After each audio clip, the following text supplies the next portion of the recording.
حضرت عبداللہ ابن عباس رضی اللہ تعالیٰ عنہ نے روایت دے فرمائی چې نبی کریم صلی الله علیه وسلم فرمایلی چې الله جل شانه ته عمل صالح څومره چې په دغه لس ورځو د ذوالحجې کې خوښ او محبوب دی دومره په نورو ورځو کې ولا خوښ او محبوب نه دی.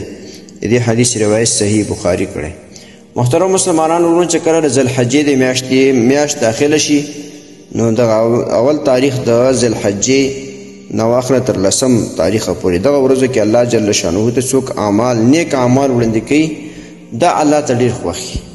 لکه څنګه چې د ورځو کې د جمعې ورځې ته الله جل شانه فضیلت ورکړی دی او په 12 میاشتو کې الله جل شانه د رمضان میاشتې ته فضیلت ورکړی دی. په رمضان میاشت کې بیا به شلمې نه اخوا ورځو ته الله ډېر فضیلت ورکړی دی. دغه رنګ الله جل شانه د ذوالحجې اولنې لس ورځو ته الله ډېر فضیلت ورکړی دی.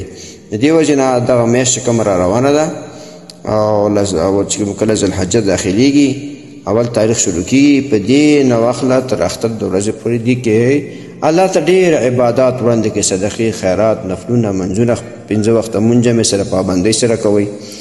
الله جل شانه په دغو باندې ډېر خوشحالیږي. په دې ورځو کې الله ته عبادات ډېر خوښ وي چې کوم مسلمانان الله ته نیک اعمال وړاندې کوي، نیک اعمال کوي، ځان ګناهونو نه بچ کوي، الله په ډېر خوشحالیږي.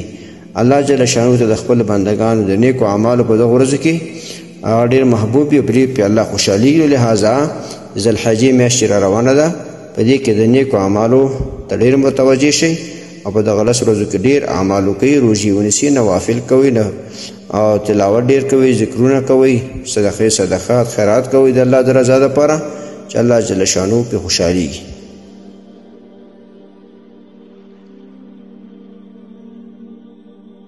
محترمو مسلمانانو ورونو، تاسو ته چې کوم روزانه د حدیث دا مفهوم راځي نو د مهربانۍ او د ثواب له مخې نورو مسلمانانو ته لیږدوئ او شیر کوئ.